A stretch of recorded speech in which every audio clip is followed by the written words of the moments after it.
నమస్కారాలు. ఈరోజు రెండో రోజు. ఏదైతే వరద కార్యక్రమాలపైన సహాయం చేయడం కానీ ఎక్కడికక్కడ ఒక పక్క వరదని నియంత్రణ చేయడం కోసం ప్రయత్నం చేయడం, ఇంకొక పక్కన ప్రాణ నష్టాన్ని తగ్గించడానికి ఎన్ని విధాల ప్రయత్నం చేయాలనో అన్ని విధాల ప్రయత్నం చేయడం. ఇది కాకుండా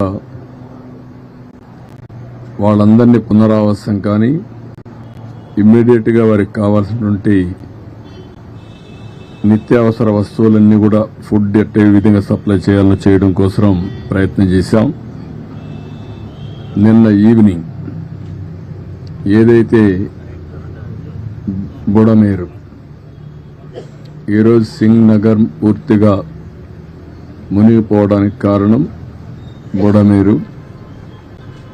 ఏదైతే బుడమేరు కానీ ప్రాపర్గా బ్రీచెస్ లేకుండా ఉండి అదే సమయంలో ఆ నీళ్లు కృష్ణానది కొన్నొచ్చి కొన్ని కొల్లేరు సదస్సు పోవాల్సిన అవసరం ఉంది.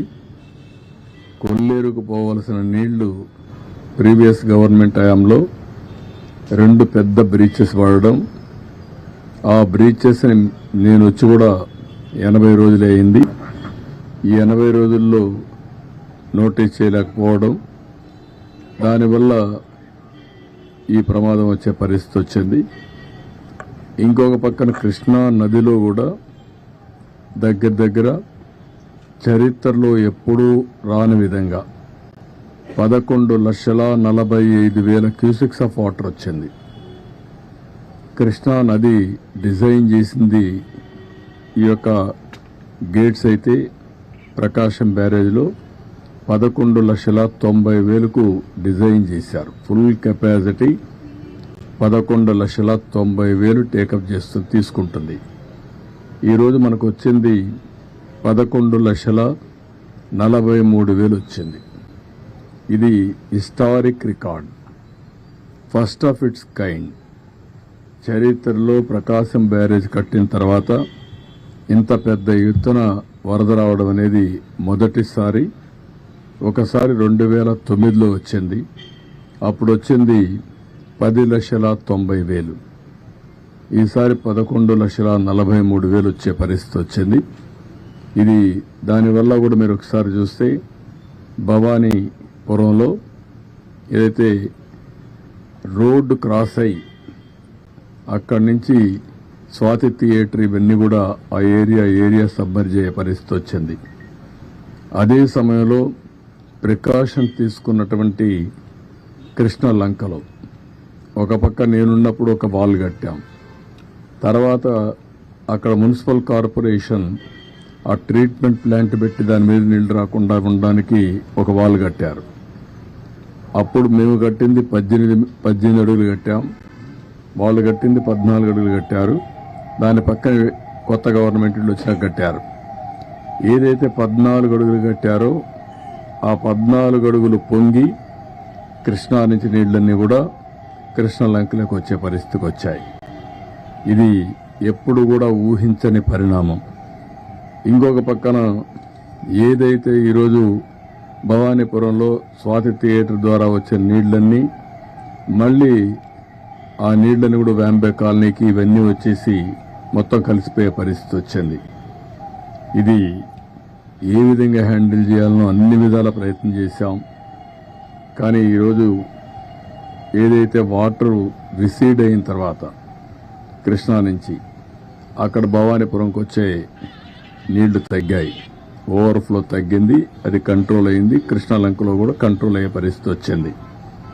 అయితే ఇంకా ఏదైతే ఇక్కడ ఉండే మనం సింగ్ నగర్లో ఉండే ఇది మాత్రం ఇంకా నీళ్లున్నాయి. ఒక 1.5 అడుగులు తగ్గాయి. ముందు కంటే నిన్నటి కంటే కూడా అక్కడ కూడా కొద్దిగా తగ్గాయి. అయితే నిన్న సాయంత్రం నుంచి అన్ని విధాల ప్రయత్నం చేశాం. నేను వస్తానే ఇమ్మీడియట్గా కేంద్ర మంత్రికి కూడా ఫోన్ చేసి ఎన్డీఆర్ఎఫ్ను పంపించమన్నాం. వాళ్ళైతే ట్రైన్డ్గా ఉంటారు, బోట్లు వస్తాయి, మనుషులు వస్తారు, ట్రైన్డ్గా ఉంటారు కాబట్టి ఇమ్మీడియట్గా ఆపరేషన్ దిగ్గలుతారనే ఉద్దేశంతో వాళ్ళు రమ్మన్నాం. ఇప్పటికే నిన్నటికే చాలా మంది వచ్చారు, ఈరోజు ఉదయానికే వచ్చారు, ఈరోజు కూడా కొంతమంది వస్తున్నారు. రేపు ఉదయానికంతా 30 టీములు, టీముకు 4 బోట్లు అంటే 120 బోట్స్తో రేపు ఆపరేషన్ చేసే పరిస్థితికి వచ్చారు. వీళ్లు కాకుండా మన దగ్గరుండే ఫిషరీస్ డెవలప్మెంట్ కార్పొరేషన్లో ఉండే బోట్లు తీసుకున్నాం. అవి కూడా ఒక 30-40 బోట్ల పైన 40-50 దాకా తీసుకున్నాం. అవి కూడా ఆపరేషన్కి పెట్టాం. ఈరోజు ఇవన్నీ చేసి చాలా వరకు కొంతవరకు రీచ్ అయ్యాం. ఇంకా చివరి ప్రాంతాల్లో రీచ్ కాలేకపోయాం. నాకు కూడా చాలా బాధ ఉంది. ఎందుకంటే ఎన్ని ప్రయత్నాలు చేసినా, ఎంత పుష్ చేసినా, అధికార యంత్రాంగాన్ని ఎంత మేమందరం కలిసి వర్కౌట్ చేసినా లాస్ట్ మైల్లో మేము ఫుడ్ సప్లై చేయలేకపోయాం. దానికి కారణం వచ్చిందంతా కూడా బిగినింగ్లో ఉండే వాళ్ళల్లో ఎమోషన్ రావడం, వాళ్ళకు కూడా అవసరం రావడం, అక్కడి నుంచి ఎక్కడికక్కడ వాళ్ళు ఫైట్ చేసి తీసుకునే పరిస్థితి రావడం, లాస్ట్ మైల్కి రీచ్ కాలేకపోవడం. ఎవరు పోయినా బిగినింగ్లో ఈ పక్క చేసుకుంటూ ఇటే రావడం జరిగింది. దీనివల్ల చాలా ఒక బాధ, మానవత్వానికి చాలా బాధేసే పరిస్థితి వస్తుంది. ఓసారి నిస్సహాయత, ఇంకొకసారి బాధ. ఎందుకంటే చాలా మంది ఈరోజు చూస్తే చాలా ప్యాథటిక్ స్టోరీస్. నేను సాయంత్రం మళ్ళీ వెళ్ళాను. నేను 6-7 సార్లు వెళ్ళుంటాను. నేను సకల విధాల ప్రయత్నం చేస్తున్నా. ఎట్టి పరిస్థితుల్లో లాస్ట్ మైల్కి ఇవ్వాలనేది నా యొక్క ప్రగాఢమైనటువంటి ఆకాంక్ష. ఎట్టి పరిస్థితులు చేయాలనే దృఢ సంకల్పం. కానీ ఎన్ని చేసినా చేయలేకపోతే ఈరోజు నేను చూస్తే ఒకసారి చాలా బాధేస్తుంది. ఒక అతను 1 సంవత్సరం అబ్బాయి తీసుకొని వచ్చాడు. తీసుకొని వచ్చి ఏడుస్తున్న దగ్గరికి వచ్చి, నా భార్య వదిలేసి వచ్చాను ఈ పిల్లవాడి కోసం, వీడిని బతికించుకోవడం కోసం నేను భార్యను కూడా వదిలిపెట్టి ఇక్కడికి వచ్చాను, పలానా ఇంట్లో ఉంది, నా భార్యను తీసుకురండి అని చెప్పి ఏడ్చే పరిస్థితికి వచ్చాడు. ఒక పెద్ద ఆయనైతే వైఫ్, డాటర్, మా ముందరిని ఆ వైఫ్ పెయింట్ అయిపోయే పరిస్థితికి వచ్చింది. ఆవిడ్ని తీసుకురావడానికి సమస్యలు, ముసలవాళ్ళు నడవలేరు, బాగా వర్షపు నీళ్లు తడిచిపోయారు. తడిచిపోయిన తర్వాత బట్టలు కూడా లేవు, రోడ్డు మీద కూర్చునే పరిస్థితికి వచ్చారు. అవన్నీ చూసినప్పుడు ఎంత నిస్సహాయ స్థితిలో ఉన్నాం, ఎంత బాధాకరమైన పరిస్థితిలో ఉన్నాం అనే బాధ కలుగుతుంది. అందుకే ఈరోజు మళ్ళీ ఆలోచించాం. ఈరోజు స్పష్టంగా 32 డివిజన్లకి 32 సీనియర్ ఐఏఎస్ ఆఫీసర్లు పెట్టాను. అదే మరిగా 149 గ్రామ సచివాలయాలు కార్పొరేషన్లో ఉన్నాయి. 30 గ్రామ సచివాలయాలు రూరల్ ఏరియాలో ఉన్నాయి. 179 ఉన్నాయి. 179కి 179 మంది ఇన్ఛార్జెస్ పెట్టాం. ఒక గ్రూపు 2 సర్వీస్ కింద, ఐఏఎస్ కింద ముఖ్యమైన నాయకులను పెట్టాం. వీళ్ళకందరికీ ఒక బోట్ కానీ, ఒక వెహికల్ కానీ, ఎక్కడెక్కడ ఏమున్నాయో అవన్నీ అనలైజ్ చేశాం. ఉదాహరణ, కొంతమంది నడిచిపోయే పరిస్థితి వస్తుంది. ఇప్పుడు బాగా వెసులుబాటు వచ్చింది కాబట్టి ఒక ట్రాక్టరో ఒక వ్యానో పెట్టుకొని ఫుడ్ పాకెట్స్ అన్ని డిస్ట్రిబ్యూట్ చేసే పరిస్థితి వస్తుంది. కొంతమంది బోటే కావాల్సి వస్తుంది, బోటు ద్వారా ఇవ్వాలి. కొంతమంది ఏదైతే నడిచి కూడా నేను చెప్పాను ఇచ్చే అవకాశం వస్తుంది. కొన్ని ప్రాంతాల్లో ఓసారి రీచ్ కాలేనప్పుడు, రీచ్ అయినా కూడా సరిగా చేయలేనప్పుడు 6 హెలికాప్టర్లు ఉన్నాయి. హెలికాప్టర్ల ద్వారా ఫుడ్ అంతా కూడా డ్రాప్ చేసే పరిస్థితి వస్తుంది. దానికి కూడా ప్రణాళికలు తయారు చేశాం. రేపంతా ఒక 6 హెలికాప్టర్ కూడా పనిచేస్తాయి. ఈరోజు కొత్తగా ఒక వినూత్నంగా ఏదైతే డ్రోన్స్ అన్ని ఒక 8-8 డ్రోన్స్ పెట్టి ఒక 10,000 మందికి ఫుడ్ పాకెట్స్ అందజేయగలిగాం. ఈరోజు నేను చూశాను, కొంతమంది మేము ఫుడ్ ఇస్తే ఆ ఫుడ్ అవసరం. ఆ ఫుడ్ని వాటర్లో కూడా లాక్కపోయే పరిస్థితికి వచ్చారు మొయ్యలేక. వాటర్లో మోసుకొని వెళ్తే కంటామినేషన్ వచ్చే ప్రమాదం వస్తుంది. ఆ కంటామినేషన్ వస్తే లేనిపోని రేపు డయారియా ఇవన్నీ అనేక సమస్యలు వస్తాయనే ఉద్దేశంతో ఇప్పుడు ఈ డ్రోన్స్ పెట్టి, డ్రోన్ అయితే చాలా ఈజీగా వెహికల్ నుంచి నేరుగా బిల్డింగ్ పైకి పంపిస్తారు. ఆటోమేటిక్ తీసుకోగలుగుతున్నారు. 2 minutesలో ఆపరేషన్ అవుతా ఉంది. రేపు ఒక 30-35 డ్రోన్స్ కూడా పెట్టాం. అది కానీ సక్సెస్ అయితే ఇంకా ఎన్ని పెట్టాలో పెట్టి ఇంకా టైం కూడా లేదు. We're operating. అవైలబిలిటీలో ఉండే డ్రోన్స్ అన్ని కూడా తీసుకొచ్చి పెట్టాం. అదే మరిగా ప్రతి ఒక్క బోట్లో కానీ ప్రతి ఒక్క వెహికల్లో కానీ ఒక ఆక్టోపస్ కానీ గ్రే హౌండ్స్ కానిస్టేబుల్ పెట్టాం. ఎందుకంటే వాళ్ళది సమర్థవంతంగా చేయగలుగుతారని పెట్టాం. అదే సమయంలో లోడింగ్ అన్లోడింగ్ ప్రాబ్లం ఉంటే ఏపీఎస్పీ స్టాఫ్ ఉన్నారు, పోలీసులు ఉన్నారు, వాళ్ళ సర్వీసులు కూడా ఉపయోగించుకోవాలని వాళ్ళని కూడా పెట్టాం. అంటే ఇవన్నీ కూడా ఎందుకు చేస్తున్నామంటే ఎక్కడ కూడా ఒక చిన్న నిర్లక్ష్యం ఉండకూడదు. ఎట్టి పరిస్థితిలో లాస్ట్ మైల్లో ఉండే వ్యక్తులకు చేరవేయాలి. వాళ్ళ ప్రాణాలు చాలా ముఖ్యం. అదే మరి వాళ్ళు చాలా ఇబ్బందుల్లో ఉన్నారు.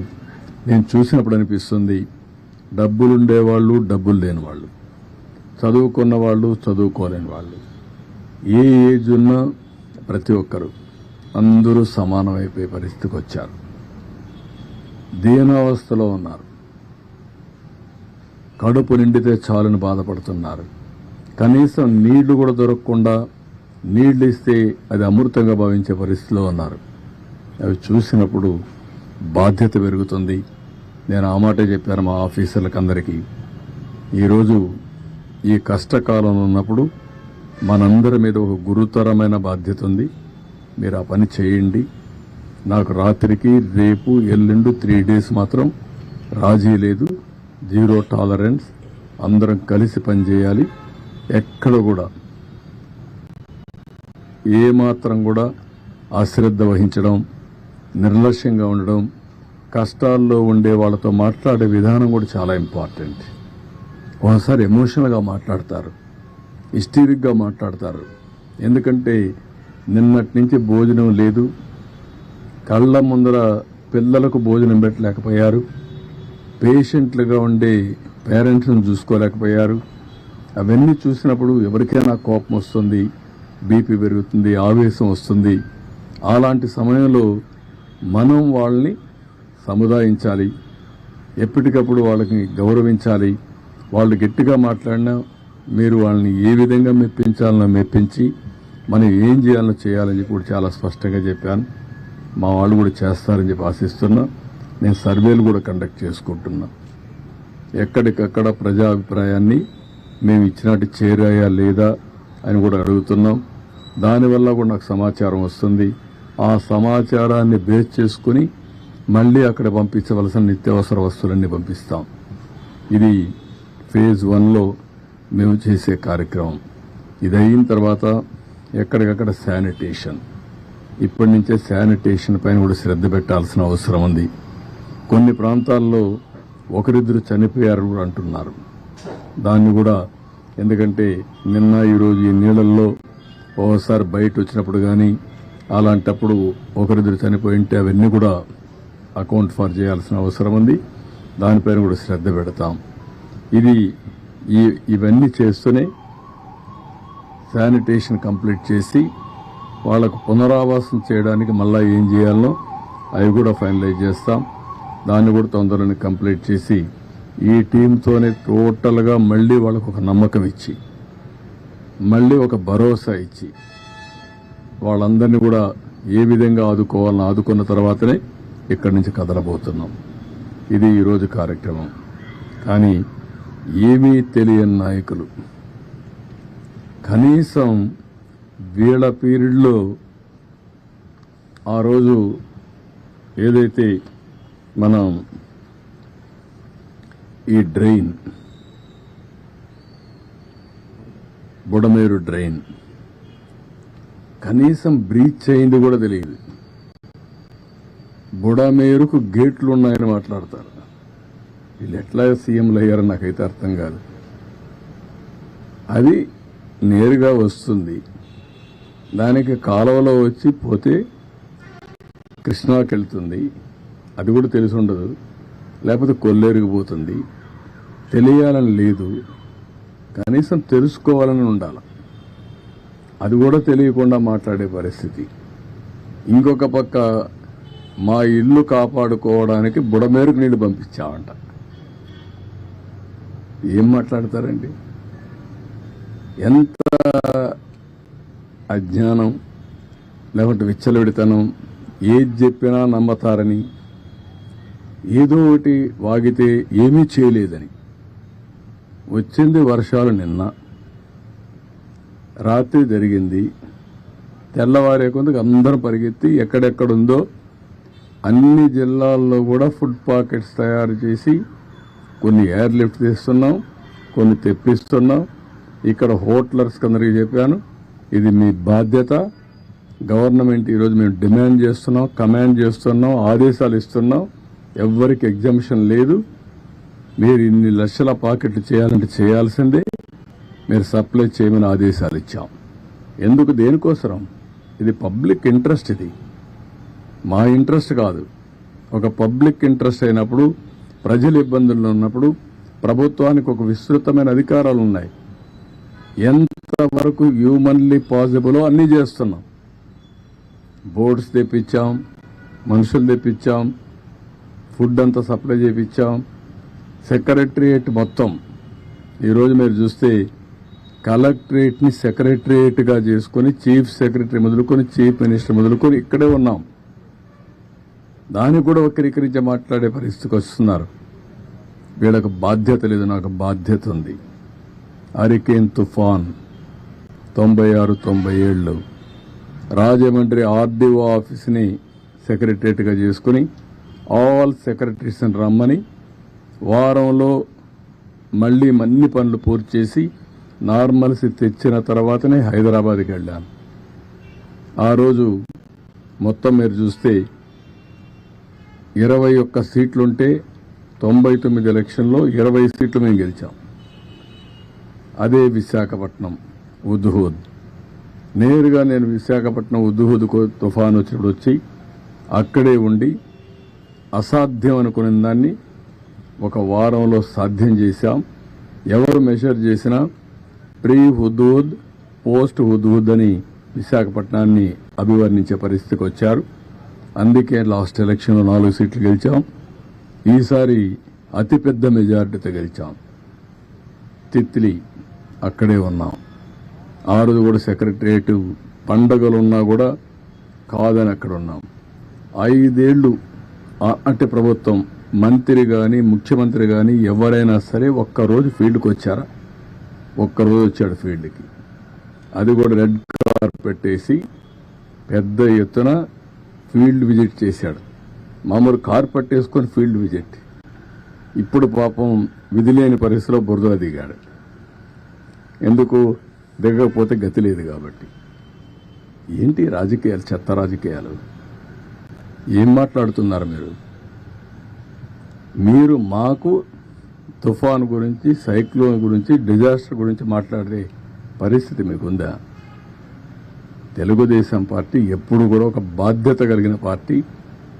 ఎవరికి ఎక్కడ కష్టమున్నా సమర్థవంతంగా, అది కూడా ఒక శ్రద్ధతో పనిచేసే పార్టీ. పేదవాడికి ఎక్కడా ఇబ్బంది లేకుండా చేయడం కోసం అన్ని విధాల ప్రయత్నం చేసే పార్టీ. దాన్ని వెకిలి చేసి మాట్లాడడం, లేకపోతే వీళ్ళ యొక్క క్రిమినల్ నేచర్, ఆ క్రిమినల్ నేచర్తో ఏం చేస్తారో తెలియదు మనకు. వాళ్లే నేరాలు చేసి ఆ నేరాలు వేరే వాళ్ళపైన వేసి తద్వారా రాజకీయ లబ్ధి పొందాలని ప్రయత్నం చేస్తారు. చాలామందికి అనుమానం ఉంది రాష్ట్రంలో, ఏంటి ఇవన్నీ ఎట్ట జరుగుతున్నాయని. మామూలుగా నా గవర్నమెంట్లో, నేను ఎప్పుడు గవర్నమెంట్లో ఉన్నా, రౌడీజం కానీ, ఫ్యాక్షన్ పాలిటిక్స్ కానీ, వైలెన్స్ కానీ, లా అండ్ ఆర్డర్ వైలేషన్స్ కానీ ఎప్పుడు ఉండవు. అలాంటిది ఈ మధ్యకాలంలో అక్కడక్కడ తోక తిప్పే పరిస్థితికి వస్తున్నారు. తోక తిప్పే పరిస్థితికి వస్తున్నారు అంటే కొంతమంది రాజకీయ ముసుగులో పెత్తనం చేయొచ్చు, తప్పించుకోవచ్చు అనుకుంటున్నారు. కానీ రాజకీయ ముసుగులో మీరు తప్పించుకోలేరు. ఇష్ట ప్రకారం చేస్తే ఎవరిని వదిలిపెట్టాం. మొన్నే గుడ్లవల్లేరులో మీరు చూశారు. ఏం మాట్లాడారండి మీరు? మాకు సిన్సియారిటీ ఉంది. అందుకే నేను ఫారెన్సిక్ ఎక్స్పర్ట్స్ అందరినీ తీసుకొచ్చి నేషనల్ లెవెల్లో ఉండే మేధావులతో అందరితో పెట్టి ఎక్స్పర్ట్స్తో పెట్టి కేసు ఎస్టాబ్లిష్ చేస్తాం. తప్పు చేశారని తెలిస్తే ఎంత పెద్దవాడున్నా వాడిని వదిలిపెట్టాం. దాన్ని ఎస్టాబ్లిష్ చేయడానికి చేస్తే దానిపైన కూడా ఇష్ట ప్రకారం మాట్లాడే పరిస్థితికి వచ్చారు. ఇవన్నీ తప్పుడు ఆరోపణలు కట్టిపెట్టండి, వాస్తవాలు మాట్లాడండి. ఏమీ తెలియకుండా బుడమేరు గేట్లు ఎత్తలేదు, ఎత్తారు అని మాట్లాడడం, లేకపోతే ముఖ్యమంత్రి గారి ఇంటికి ముంపు గురి కాకుండా ఏంటంటే గురి అయితే నీళ్లు వచ్చాయి, వస్తాయి, ఏమైపోతుందండి? అందరిళ్ళకి వచ్చాయి. మొత్తం విశాఖపట్నం సగం మునిగింది, నీళ్లు వచ్చాయి. నీళ్లు వచ్చినప్పుడు ఏమవుతుంది? అదే మరిగా అమరావతి, ఏదో నీళ్లు వచ్చేసే అమరావతి మునిగిపోయింది, అమరావతి దాని మీద ప్రాపగండ. ఏమీ జరగలేదు అక్కడ. ఇలాంటి తప్పుడు ప్రచారం చేసి తప్పుడు ఇది చేసి ఏదో రాజకీయ లబ్ధి పొందాలనుకుంటున్నారు. ఇది కరెక్ట్ కాదు. నేను ఎప్పుడూ 45 ఏళ్లు నా రాజకీయ జీవితంలో ఇంత పనికిమాలిన పార్టీని, పనికిమాలిన ప్రచారాన్ని ఎప్పుడు చూడలేదు.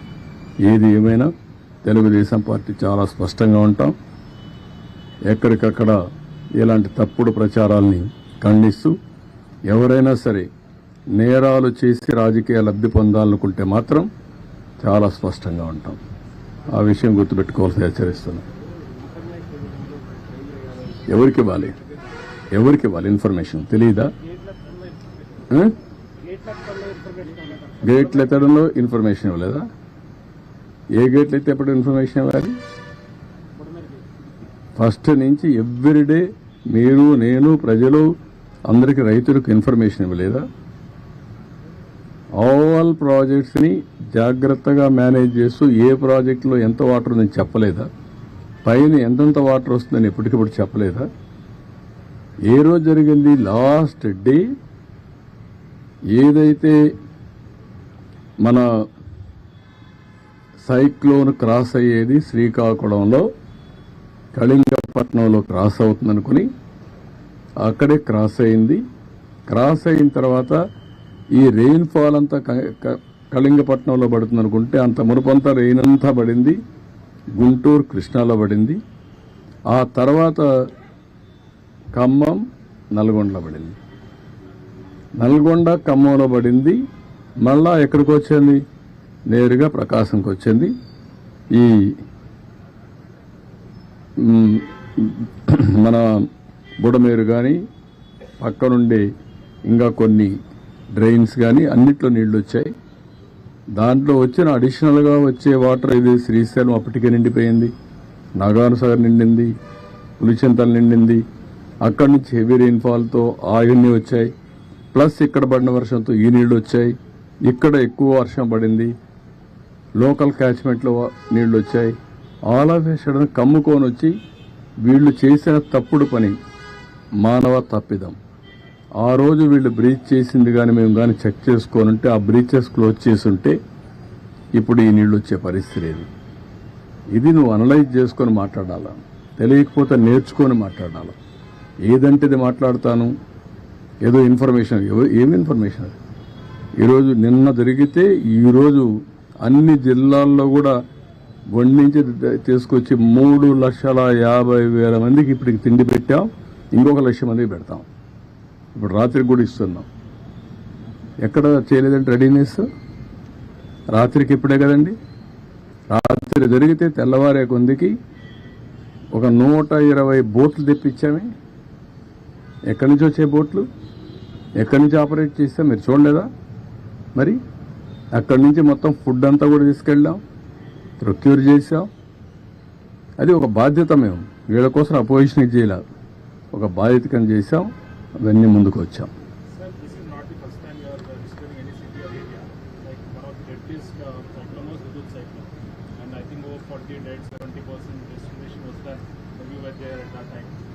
What is the initial assessment? Are you going to request any funds from the center? Or what has been, sir, what is the figures now? And also in my carrier, this is the biggest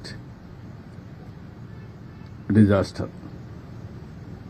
Never in the past we had some events, either Hudhud, hurricane, Titli, but compared to that, here human suffering, property loss is the biggest. We are requesting Government of India to declare as national calamity. We will send all the reports to them. We will request Government of India to give some funds liberally to complete all these things, and also how to recover loss for the people.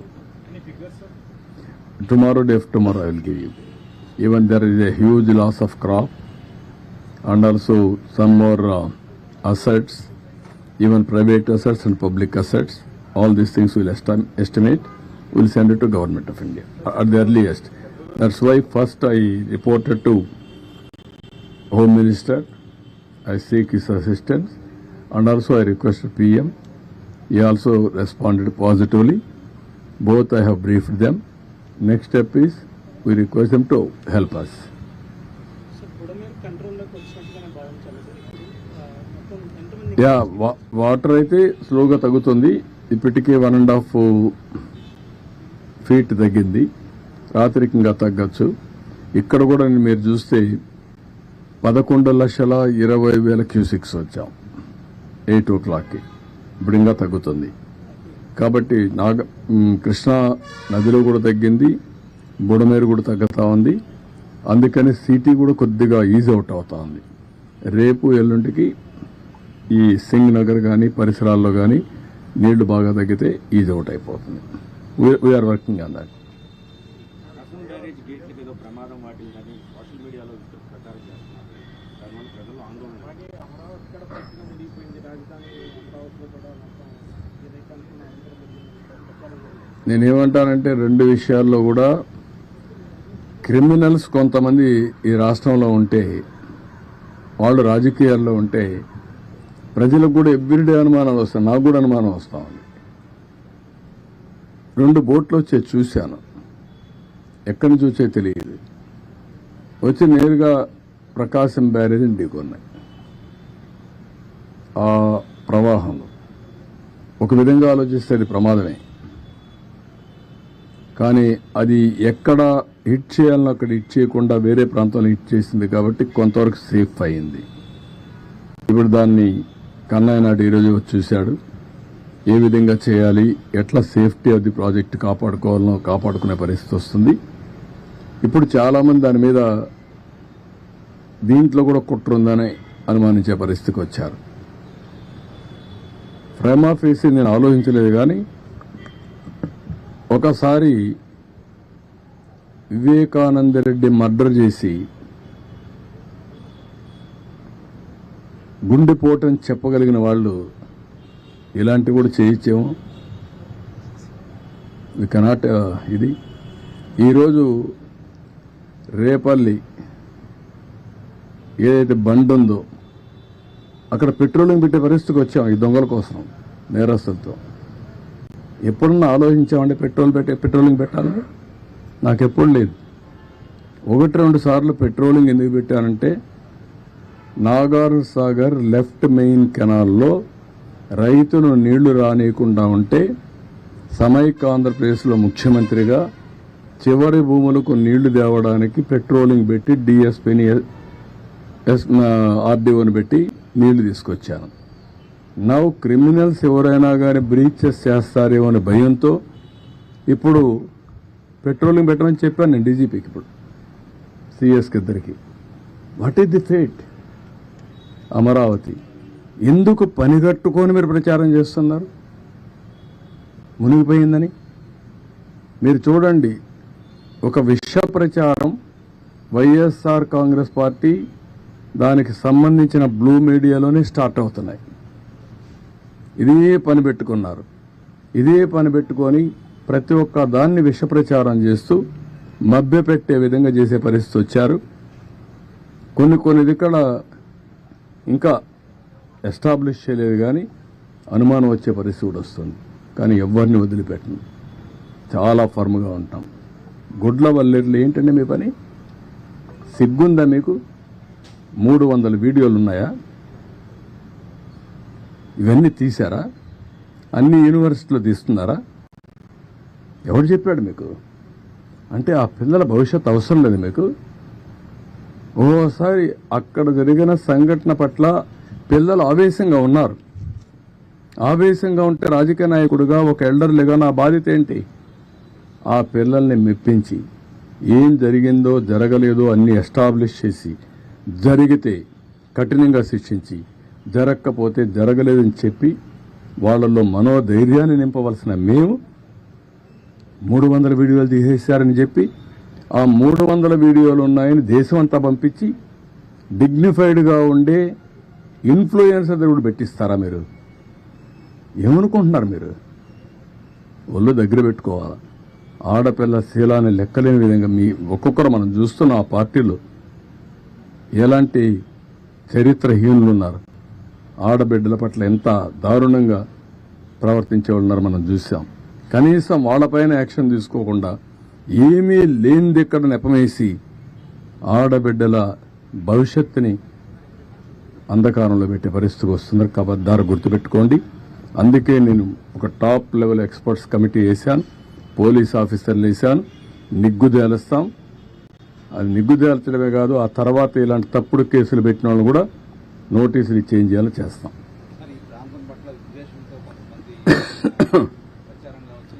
ఈ ప్రాంతం పట్లే కాదు, వాళ్ళ రాజకీయ భవిష్యత్తు కోసం అందుకే చెప్పాను. ఇక్కడ ఒక భూతం ఉంది, ఈ భూతం ఉన్నంత వరకు అందరూ భయపడతారు రావడానికని. అలాంటి భూతమే అతను, ఆ పార్టీ. ఇది మంచిది కాదు. నీ రాజకీయం కోసం 24 గంటలు ఇదే పని అయితే ప్రజలు ఏ విధంగా హర్షిస్తారండి? ఏ రాజకీయ నాయకుడైనా చేయాల్సింది ప్రజాహితం కోసం పనిచేయాలి, ప్రజల్ని ఎంపవర్ చేయాలి, తద్వారా రాజకీయ లబ్ధి పొందాలని ఆలోచించాలి తప్ప సమాజం ఏమైపోయినా పర్వాలేదు, అమరావతి రాకపోయినా పర్వాలేదు, ఇండస్ట్రీస్ లేకపోయినా పర్వాలేదు, ఆడబిడ్డలు ఏమైనా పర్వాలేదు అనే దరిద్రమైన రాజకీయం చేయడం కరెక్ట్ కాదు. ఓకే, ఇంతవరకే ఈరోజు. ఎందుకంటే రేపు నాకు ముఖ్యంగా వరదలు, దాని మీదనే మాట్లాడదాం. అతను చెప్పాడు కాబట్టి ఇవన్నీ చెప్పాల్సి వచ్చింది. Otherwise this is not the time. ఇప్పుడే గుత్తికొండ శ్రీనివాస్, ఫ్లారిడా, USA ఈ వరదల కోసం సహాయం కోసం 1 కోటి రూపాయలు విరాళం ఇవ్వడానికి వచ్చారు. వారిని మనస్ఫూర్తిగా అభినందిస్తున్నా, ధన్యవాదాలు తెలియజేస్తున్నా. ఇప్పుడు నేను శ్రీనివాస్ గారిని ఒక ఆదర్శంగా తీసుకుని రాష్ట్రంలో, దేశంలో ఉండే ప్రతి ఒక్కరిని కోరుతున్నా, ఇది ఒక మంచి కాస్. ఇది ఇక్కడుండే వరద బాధితుల్ని పూర్తిగా ఆదుకోవాల్సిన అవసరం ఉంది. ఇది అందరి బాధ్యత. మేము మా బాధ్యత నెరవేరుస్తాం. ప్రభుత్వం చేయాల్సిన పనులని చేస్తాం. ప్రతి ఒక్కరిని రిక్వెస్ట్ చేసేది, మీరు కూడా ముందుకు రండి. మీకు తోచిన విధంగా మీరు కూడా సహకరించి ఏ విధంగా ఈ వరద బాధితులను ఆదుకోగలుగుతామో ఆదుకునే దానికోసం ముందుకు రావాల్సిందిగా ప్రతి ఒక్కరికి విజ్ఞప్తి చేస్తున్నాం. Okay,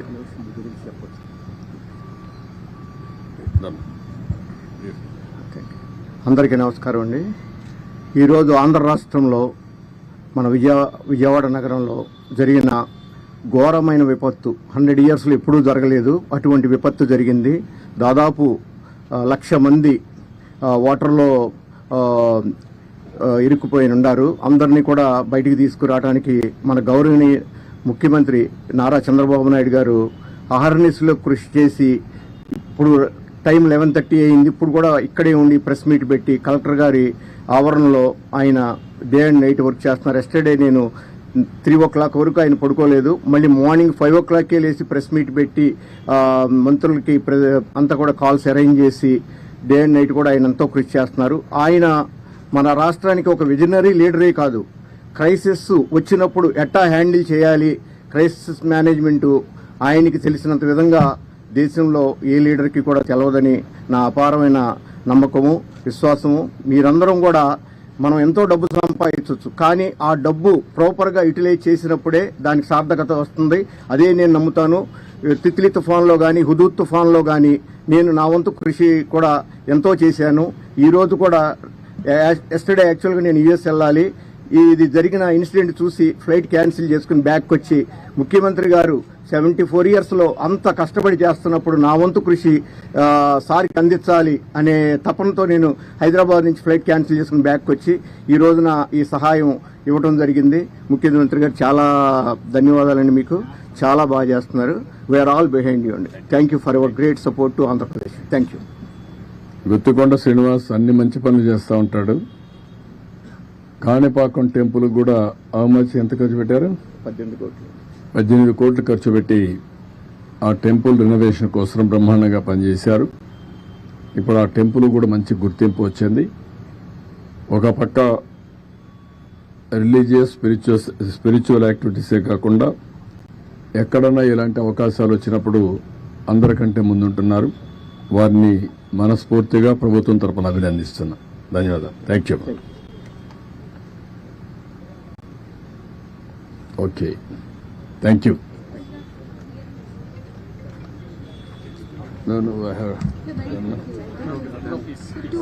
Please. No, ma'am. Sir, as a teleconference, please.